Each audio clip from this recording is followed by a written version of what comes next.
Burnout is not a personal failure. They had the audacity to doubt if they were impactful. If you are the banker in Monopoly, there is nothing wrong with the person who's the banker, but the way the system is built, we start questioning the banker. Expectations are either not being communicated clearly. And when I mean clearly, I want you to consider this.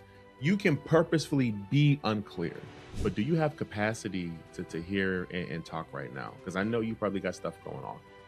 Do you realize how impactful that will be? I want you to visualize yourself being the healthiest you've ever physically been. Hey family, welcome home. We are really back. We are here in the Inspired House. Welcome to the Inspired House podcast. As always, I am your host, Desmond Davis, and family, happy 2026. Like, wow, we made it. I made it. You made it. We're still here. Like, matter of fact, I need you to just stop what you're doing. I need you to just take a deep breath in and take a deep breath out. Right? Just if you can do that, then family, that means you are still here. That means you still have purpose. That means you still have things that are left for you to do. And I'm so happy you've decided to rock with us today to get it done.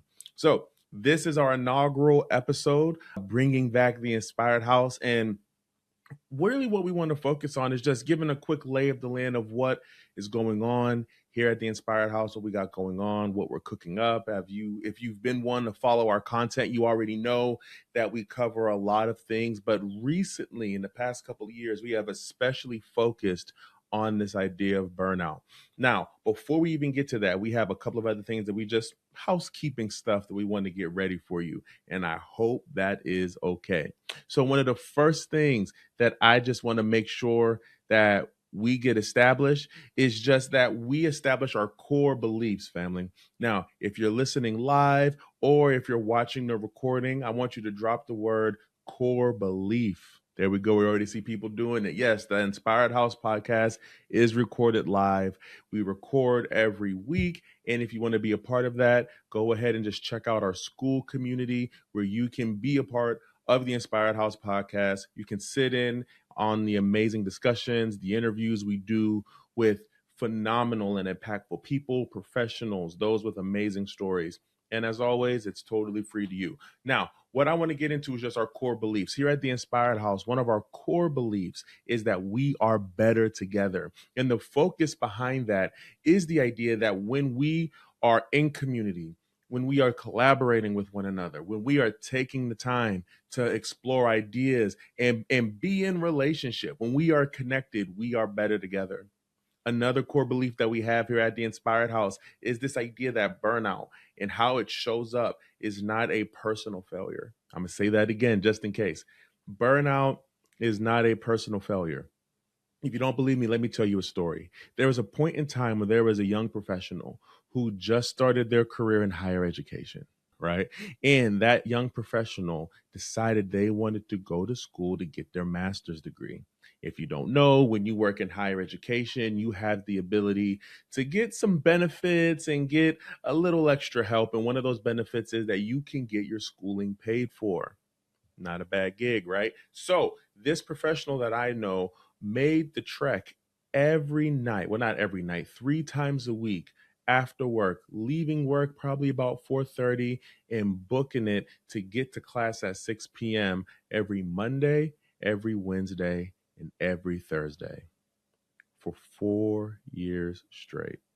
Now, if you don't know, working in higher education, family, is no easy feat. It takes a lot of focus. It takes a lot of work dealing with personalities, working with students, working with the families of those students. All of that goes into play. And then when you couple something else, like for the fact that this professional decided they wanted to start their master's degree and then COVID happened. And then on top of that, you can remember the different things we had going on with protests and all that was happening within the United States.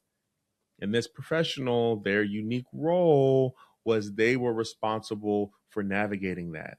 They were the director of the Cultural Life Center there at that school, and they were responsible for helping students, international students, figure out what's going on, help with community and police relations. So they're doing that on one end. Then they're driving an hour and some change to get to night class. Night class doesn't end till 9 p.m. I remember talking to them about this. And then they're driving an hour and some change back. And they do this 3 times a week. Now, again, you have to do what you have to do, right? But after time, this professional, what ended up happening to them? They started getting a little worn out. They started getting sick. They stopped caring. They started getting exhausted. They started to go into autopilot when they were either at work or at school. They started to kind of what I call doubt their dopeness. And they started doubting that they weren't good at what they do. They had the audacity to doubt if they were impactful. Now, I know we're talking about this particular professional, but let me know if that sounds familiar. Have you ever been in a situation where you were doubting your ability to not only just do good work, but just be good? So let me fast forward this story. Eventually, this professional found out that they were dealing with a systems issue. The system that they are a part of, trying to do the work that they got to do and trying to make the transportation trek happen and all those other things was not working. There was what we called a mismatch. And for a while, they were assuming and they believed the lie that they just weren't working hard enough, that they were a personal failure, that they just didn't have the grit, right? We tell people to be grittier. They didn't have the grit that they needed to be effective until they learned how to properly articulate with what they were dealing with. And it was a systems issue. So I say all that to say this: a core belief here at the Inspired House is that when we're dealing with burnout, we first have to accept and understand that burnout doesn't mean it's a personal failure. Oftentimes we are dealing with systems issues. And just like any other system, if you play board games, right? If you play board games at all, let's say you play Monopoly, let's be truthful. I don't care how good of a person you are. I don't care how honest you are. I don't care how delightful you are. If you are the banker in Monopoly, family, we ain't finna trust you, right? My mama could be the banker. I'm still gonna question your mom. How come you gave yourself extra $5 and I didn't, right? But that's the point, is that when we're looking at burnout, we're not looking at a person particularly. It's actually the system. Same for Monopoly. There is nothing wrong with the person who's the banker, but the way the system is built, we start questioning the banker. Now, when we're doing the right work and when we're careful, we can do a better job of realizing, got it, there's nothing wrong with me. I'm dealing in a system that's leaving me with these certain feelings. I'm dealing with a system that's leaving me stuck. I'm dealing with the system where I'm not being heard. I'm dealing with the system where I'm trying to put out a certain level of work, but I'm not given the resources to actually excel and crush what I'm trying to do at a high level. So a core belief here at the Inspired House is that we do not assign burnout as a personal failure. Usually it's a systems thing. Usually it's a byproduct of caring too much and too hard in a system where you are not cared for yourself. Think about that. So what I want to do is I want to have a conversation with everybody here about capacity versus expectation. So here at the Inspired House, we help and train leaders and we help professionals do a better job of showing up, doing a better job of actually naming what they need in the moment so that they can be more impactful, they can be happier, they can be healthier, they can be rich, of course, both financially, but also relationally, and so that they can show up as the best version of themselves. But to do that, we got to have some difficult conversations.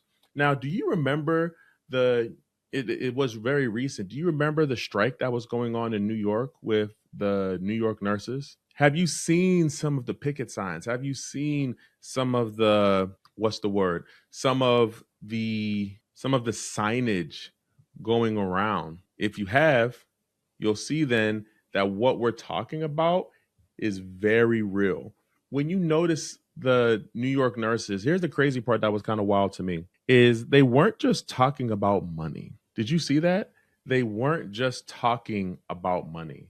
They were taking the time and they were actually letting out all of their grievances. Very real grievances, family. Think about this. When you look at those picket signs, some of those signs talked about health insurance. Some of those signs talked about proper staffing ratios. Some of those signs talked about proper protocol and procedure and stop trying to cut corners and jeopardizing patient care. I think sometimes when we see people like maybe the New York nurses or whatever, we can make the assumption that it always is a money thing. And family, what we're looking at is burnout playing out in its usual end conclusion: strikes, people leaving, people being sick and tired of being sick and tired. And we think it's solely a money thing. Now, of course, does money play a role? Of course. But if you notice, fam, if you've seen, that wasn't just solely a money thing. Almost every single demand, almost every single concern that these nurses have, and rightfully have, mind you, every single one of them can be tied back to burnout. They can be tied back to the systemic issues and the systemic structures we see when we're dealing with burnout. So, with that being said, let's talk about this idea of expectation versus capacity. What we saw with the New York nurse strike is a clear demonstration of the capacity the nurses have compared to the expectation the organization has. And oftentimes, when there is a mismatch, it usually falls on those who have the expectation, because expectations are either not being communicated clearly. And when I mean clearly, I want you to consider this: you can purposefully be unclear. You can come in and give you can give expectations on paper, but then when the team or when your nurse, when a professional shows up on the scene, everything is completely different. Nothing that was on the paper is actually how it is when we're actually in the thick of it. And some of that is by design. That's why we say a core belief at the Inspired House is that burnout is not a personal issue. It's just not. It's usually a systems issue. That's the definition that we have from the World Health Organization. It's chronic workplace stress that has not been properly managed. Managed by who? By the ones who are producing the stress. Usually systems, usually policies. Usually we're being money hungry. Usually we're trying to squeeze every ounce of productivity out of something and we're not taking care of it. Going back to our nurses again. And this is such a good example because it's right in our backyard. We see the request. We see what people need. We see how they're showing up. And for you, you may not be a nurse, but you know exactly what it's like, knowing beyond a shadow of a doubt that you can do good work, knowing that you could go home at the end of the day and feel good about yourself and know that you've given an honest effort if you just had the resources to do it. Maybe the resources are training. Maybe the resources is funding. Maybe the resources is a proper staff ratio where you're not someone who, whether you're a nurse or whether you're a physician or whether you're a mental health professional, you're not one person getting 30 patients, right? All of these things are so real, fam, and this is what we're talking about. And so I want us to think about the expectation compared to the capacity. You can do everything you can to have a great capacity, but if the expectation is always to get everything out of you without taking care of you, you'll never actually have enough capacity. And again, this is something to consider. Of course, we're talking about work, but this also shows up in our relationships. One of the things I adopted last year was whenever I'm having a discussion with a friend, whenever I'm checking in with a loved one, if I need to kind of just vent or get something off my chest, one of the things I really like to do, and one of the things I would encourage you to do, is before you just ask someone, hey, can we talk? And it's kind of vague, you're not giving any real clear delineation on what you're talking about. Damn, check in on their capacity. Ask them, hey, I want to talk about this current election cycle because I'm really kind of feeling away. But do you have capacity to hear and talk right now? Because I know you probably got stuff going on. Do you realize how impactful that would be? Do you realize how considerate that is? Can you imagine being on the receiving end of that? You know you got stuff going on. You're running around. Maybe you're like me and you're married with 2 kids and you have a full-time job and you also have a coaching career. And you're trying to serve in your community and you're also trying to have some time for yourself. And then someone comes to you and instead of just unloading on you and kind of word vomiting and just venting, they check in and ask if you have capacity to hear what they got to say. I wonder what our relationships would be like if we practice more of that. So we're looking at expectation compared to capacity. So when we're looking at our expectation compared to our capacity, we'll start to notice, family, some themes that can show up. And what I'm really excited about is I think we have a great opportunity to bring just a real quick framework that I want you to use and I want you to consider when you're going about your life. One of the frameworks we use here at the Inspired House is what we call our Essential 8 framework.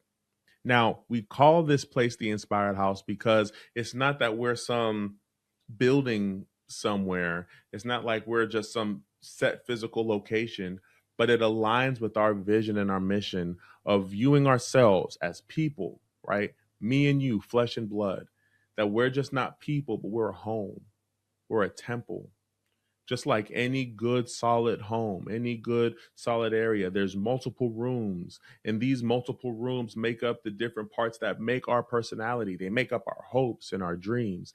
And so we've taken that and we've adopted that within our Inspired House framework. And so our Inspired House framework is very simple. We call it the Essential 8 because there are 8 rooms of a house that we believe make up you and make up me as a person. And our first room of the house, family, is simply just going to be our health harmony. Now, we can call this the gym, right? I don't know about you, fam, but if I could have a nice gym in my house, I would love it. But I don't have a gym just yet. I'm working on it. But in the meantime, I can still treat myself. I can still treat my body and think of that metaphorical room within my house as a gym. And that health harmony, that health harmony is speaking to how we take care of our body, what we eat. Are we going to bed at a good time? Are we working out? Are we treating ourselves kindly? Hey, family, I hope you've been loving the conversation so far. Now, you already know at the Inspired House, we got your back. We're here to help you beat burnout. We're here to help you be your best self. Ultimately, we're just trying to help you feel good. But you know what goes a long way in somebody feeling good? It's looking good. And that's why we're really excited for the sponsor of today's episode, Purpose Grooming Lounge, right here in Rochester, New York. The Purpose Grooming Lounge is one of the best barbershops in the Rochester area. And if you're from Rochester, you know this place is no secret. And if you heard of the shop, then you already know about the owner, Jamil Gaines. Mill is one of the best barbers in the city and who I personally trust to keep me clean and tight for every podcast, for every workshop, and for every video we put out on the Inspired House. But if you don't believe me, take his word for it. Hey, this is Mills, Them People's Barber. If you're looking for a good haircut, good quality professional service, come on down to Purpose Grooming Lounge. Hey, shout out to Mills and all the barbers at the Purpose Grooming Lounge. Check them out at 6 Atlas Street, Rochester, New York. And if you go in and decide to get a 90s high top fade like me, just tell them the Inspired House sent you. Back to the show. Think about that. Your health harmony, that's why it's first. It's one of the most important things we can do. You only get one body, fam. And if we're not taking care of ourselves, we shorten our stay here on this place we call Earth. So our health harmony is our gym, is our health in proper harmony with the expectations that we have for ourselves. Here's an exercise I want you to do. I want you to close your eyes. Yes, right now, close your eyes. I want you to close your eyes, and I want you to visualize yourself, let's say 5 years from now. And I want you to visualize yourself being the healthiest you've ever physically been. What does you from 5 years from now look like if you took your health seriously? What does you 5 years from now look like if you ate right? What does you from 5 years look like if you took the time to just do some light workouts, some light cardio? Think about that. You got that image? What does your body look like? Are you just completely jacked? Are you just shredded and ripped from head to toe, just muscles popping everywhere? Does the healthier version of you just look more toned? Does the healthier version of you, does it not look any different?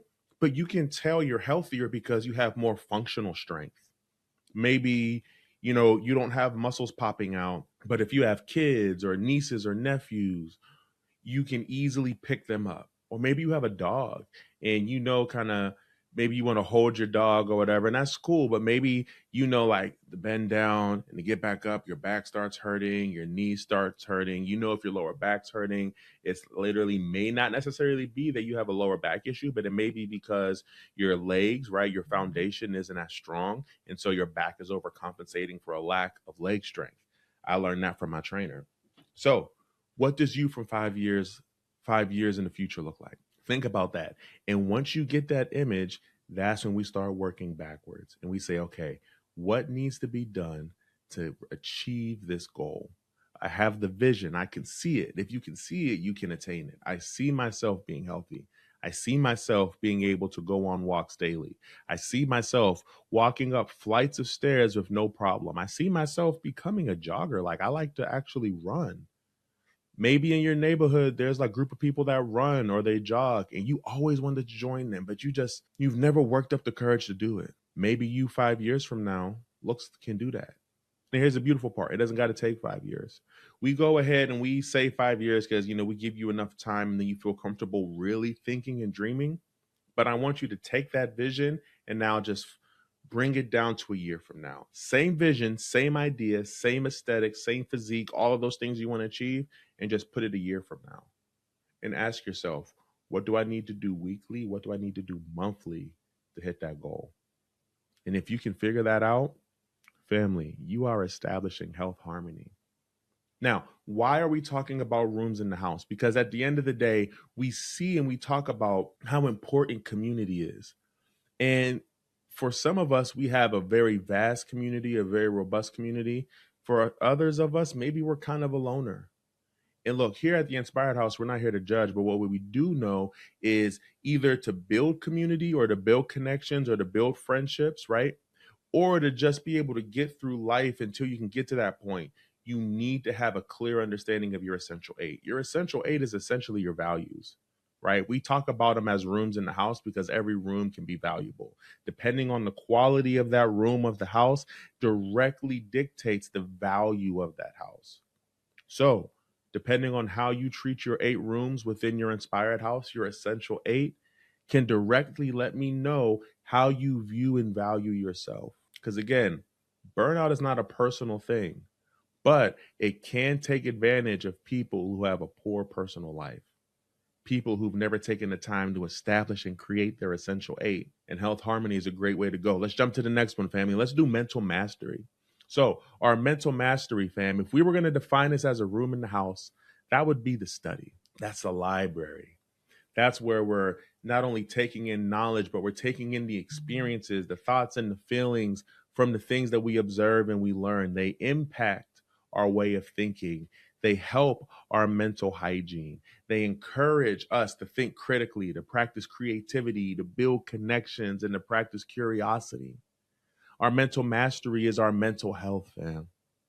And a lot of times, if we're not careful, we can further, compound some of the things we're dealing with mentally because we're not taking care of our mental mastery.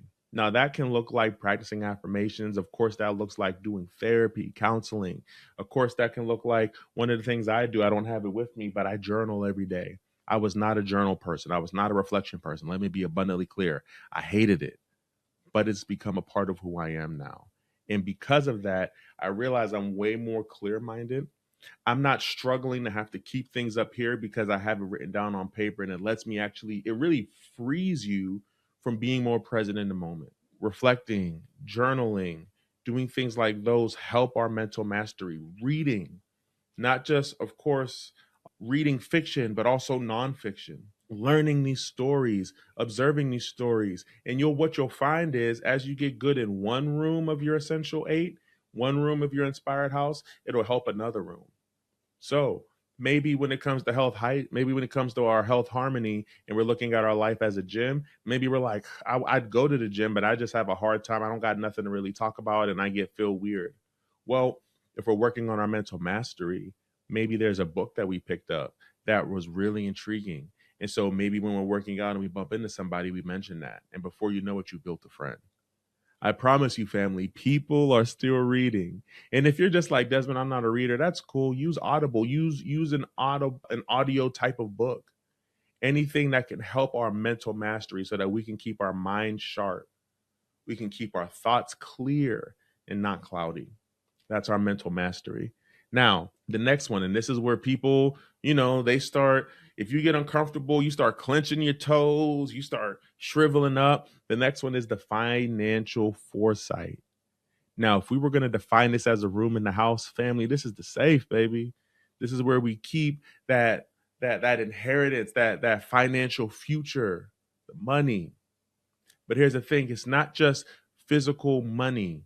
It's also your thoughts, feelings, and opinions about money. What do you think about regarding money? What are your beliefs?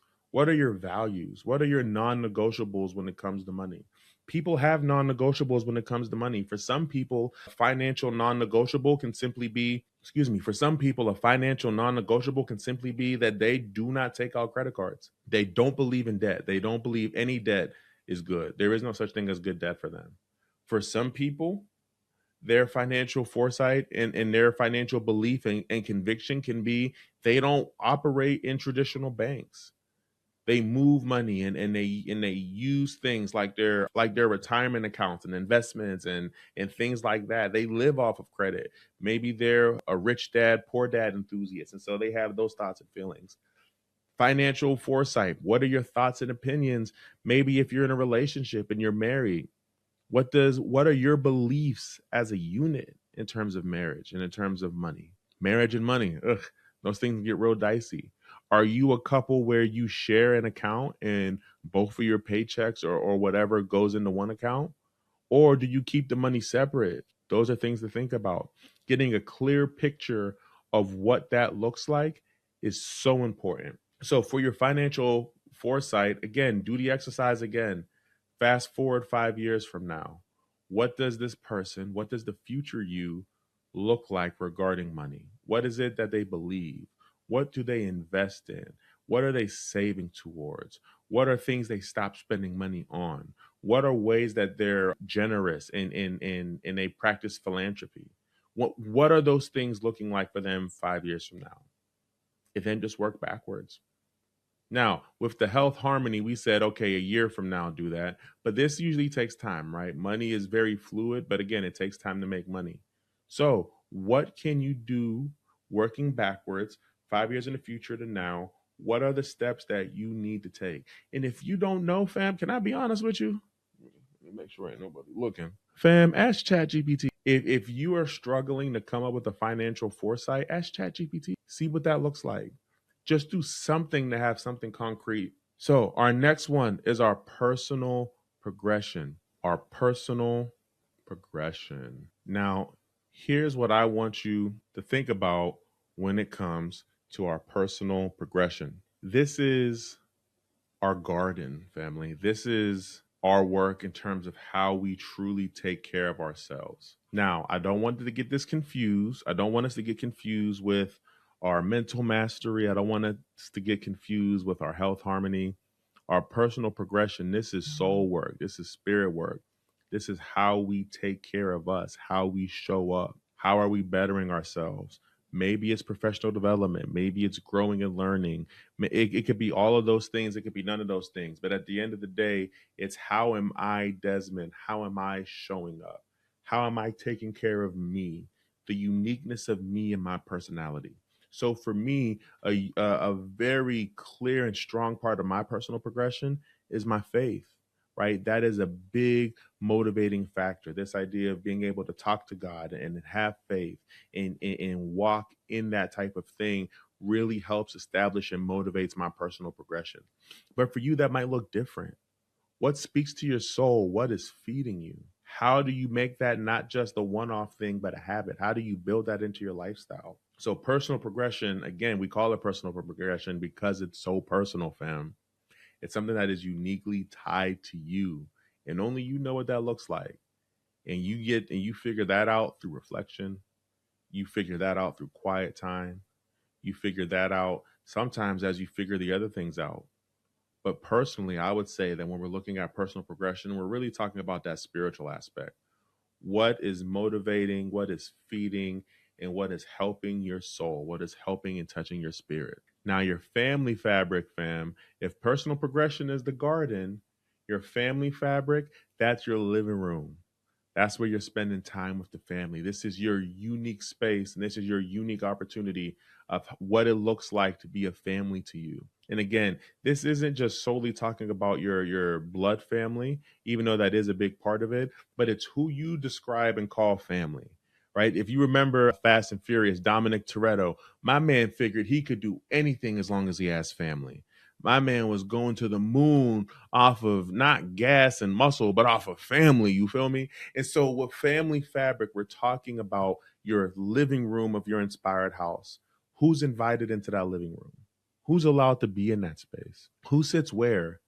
If you look at your life as a living room and you are sitting in a chair and you're sitting, let's say, I don't know, let's say a recliner. Family, if you're sitting in a recliner and you're visualizing that family fabric as a living room, who's sitting closest to you? Who's allowed that level of access to you? Who do you call family? Are they showing themselves loyal?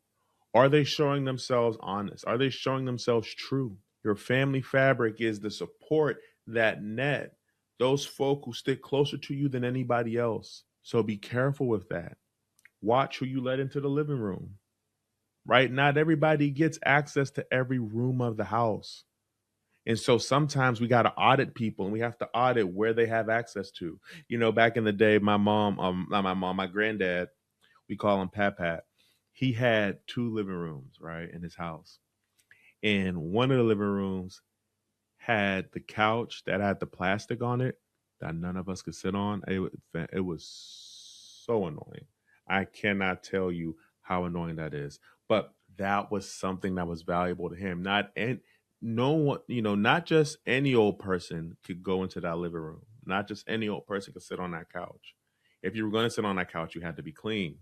You had to have just come from taking a bath or a shower. You got to be clean, right? They say from the Rudy to the Tootie. Like you had to, you couldn't just be coming up in there smelling funky and then think you're going to sit on Pat Pap's couch and on Pat Pap's furniture. That thing was bundled up in plastic. He was not playing with us. And so I say that to say this: how much more should we be intentional about protecting the living room of our inspired house, our family connections, who we call family, who we allow, who we identify as family, and how we cherish those relationships. That's our family fabric. Now, our relational richness or relationship richness. Okay. Now, when we look at this is really talking more about, I like to view this as the room in the house as the front porch. All right. So for me, growing up, my relational richness were the folk who I hung out with. And for a lot of my friends, we would hang out on my front porch. I was a preacher's kid. We had a little parsonage and a church next door. And so as a preacher's kid, I wasn't going out to all the parties and all the other things. But what I could do is I could have friends who could come over. We would hang out on the porch. We would shoot the breeze, talk football. We would talk sports. We would go get some food, come back, chill on the porch, especially in the summer, right? Nice and quiet, nothing too crazy. We would just hang out and just vibe. There's a comedian by the name of Trevor Noah. He talks about within his community, there's this idea of liming. It's this intentional decision to get together and just do nothing, just hang out. And how that's sometimes the most richest relationship, where you don't have to be performative. You don't got to do all these extra spectacles and all these other things. You're just hanging out, fam. And so when we're looking at relational richness, this is talking about the relationships that we have and what they mean to us. Now, the next one is our joyful journeys. Now, I love this because I have a little baby girl. Her name is Joy. And so I was thinking of her when I was putting together this framework. And the joyful journeys, family, this is talking about how we go about bringing joy, whether it's hobbies, whether it's fun. I think sometimes if we're not careful, we can get so caught up and we can get so used to performance, work, achieve, grind, hustle, put out this fire, fight for this cause, fight for that cause, argue with this person on Facebook, cuss out this person on Instagram, go ahead and throw shade at somebody on TikTok. We get caught up in all these functions and none of it brings us joy. And the issue is when everything becomes urgent, nothing is urgent. And so, family, I want you to think, when was the last time you genuinely had joy? What brought you joy? For me, being able to hang out with my family brings me joy. Being able to watch my Pittsburgh Steelers win and do good, that brings me joy. I love movies. I love pop culture. I love comic book stuff. One of my favorite comic book heroes is the Black Panther. When I was previously in a role doing work, a lot of the people who I work with, they bring me Black Panther stuff. That's why, I don't know if you can see it. Let me go ahead and that's why I got this. It was given to me, right, as a birthday gift many, many years ago when the movie came out, because people knew, oh, Desmond's a Black Panther fan. And so those things bring me joy, and I can go back to those hobbies, those interests, those things that put a smile on my face. Here's a quick indicator to know that you're dealing with something that should count as a joyful journey. And if we're describing this as a room in the house, this is the playroom, fam. This is the den. In our previous home, we had a little den with a pool table that was part pool table, part ping pong table, and part dining room table. And that was the entertainment center every single time folk come over. We're playing pool, we're playing ping pong, we're having a great time, right? That was that joyful journey. But I want to give you just a quick insight. You know, you have something that's a joyful journey when you don't have to perform or have to be someone that you're not. You can just be your most authentic self. When you have that, you know you have something that's a joyful journey, as long as it's not violating or hurting the other essential aid. Right. So, you know, for your mental mastery, if you know that part of your mental mastery or your personal progression spiritually is that there are just certain things you don't want to do, certain things you don't want to partake in, certain things you don't want to see or whatever, then your joyful journey shouldn't violate that. Right. That's why for me, one of my joyful journeys is just reading comic books. One of my joyful journeys is just watching football. I love football. I love the idea of team and working together for a common cause, and the high highs and the low lows. All of it is so much fun, and they're great lessons. And I don't got to be heavily invested. I can sit there and watch and enjoy, or I can be locked in. But I don't got to be Desmond the coach. I don't got to be Desmond the husband, Desmond the father to enjoy, let's say, watching football. That's a true joyful journey. And then the last one, fam, and we have this last for a reason, is the career climb. Your career climb, family, this is all focused on what you need to do to hit the goals that you want to hit in your career. Now, we have amazing people that we've interviewed in the past who are crushing it in terms of careers. And we actually have people who you'll see in the future shows, our recruiters and folk who are going to come and give insight. And again, if you're sitting in live, you're welcome, because they're going to be here that you can ask them questions and you can rock with them. You're welcome. So you should join the Inspired House School community if you haven't already. But anyway, that's besides the point. Your career climb is what you want out of a career. It's not enough just to work, but is this tied to purpose? Is this helping you, whether the work that you do is allowing you to be a mission-driven professional because the work that you do is impactful? Or maybe the work that you do helps you achieve a certain income so that you have the resources you need to walk out a purpose, whatever that looks like. But it's deciding how your career goes. And I think one misconception a lot of us have is that we got to remember, family, your career is just not your work. Your career is the combination of what you do in work and how it contributes and affects what you do outside of work. That's why it's called your career and not just your job, because your life and your work go hand in hand when it comes to career. So your career climb is looking at how you go about life. How is the work that you're doing affecting your life outside of the 9 to 5? And when you have those things locked in, you have those things understood, you can do a way better job of the career climb. But that's also why we had this last within our essential 8, because at the end of the day, your essential 8 needs to be focused on those top 7 rooms: your health harmony, your mental mastery, your financial foresight, your personal progression, your family fabric, your relational richness, your joyful journey. And then we do career. A lot of us, if we can be honest, we're going career first, and we put all of our energy in the career tab. And it's one of the few things that give us the least amount in return. I want you to think about this. In the work that you do, if you are not properly doing it, or if you're not locked into, let's say, purpose, if you're just kind of punching a clock, there's nothing wrong with that. But the most you can get back from that job is a paycheck. They can't give you fulfillment. They can't give you a sense of purpose or anything else. The most they can give you is a check, is money. And money is just a tool. So do you see why we have that last and how these other things are way more important? Now, career climb is on that list because, again, for a lot of us, if you work 8 to 9 hours, right, you're working almost 36 to 40 hours a day. You're spending a decent chunk of your life, you could be spending the majority of your life when everything's said and done at work. So we want to make sure that we get this right, that we're not just punching a clock doing a job, but we're finding something. We're building that career climb. We know what our values are. We know what our yeses is. We know what our yes is. And because we've established our essential 8, We can give an informed yes. We can make our yes, yes, and our no, no. And so the reason why we're digging into this essential eight and why we even brought up the New York nurses strike is because you as an organization, as a group of nurses, if you don't have your values in check, you're not going to go on strike. How can you get a conglomerate of people to come together and decide to go without? Who decide to go ahead and buck against the system? Because it seems there's enough people who have their essential eight figured out to know that how this work is going is affecting my health. It's leading to burnout, which is now affecting my family fabric as I can't show up for my family. And if I can't show up for my family, I'm already then probably too tired to then go to the gym. So my health harmony is off. So if my health harmony is off, my family fabric is in shatters, and my financial foresight is looking crazy right now because the career climb just isn't doing what it needs to do, then how can I actually have true personal progression and have my spirit and have my soul okay if I know everything else is out of whack? So, here in the Inspired House, during our podcasts, we're going to be working together to address these things, getting our essential eight down, addressing things like burnout, interviewing people who are crushing it in their space, whether they're recruiters, whether they're coaches, whether they're doctors, musicians, you name it, they'll be here.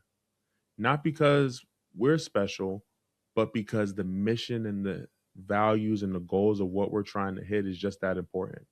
You're that important. So, hey, I'm out of time. You have been awesome. Thank you so much for rocking with us on episode 1 of The Inspired House. We'll see you next time. But until then, welcome home.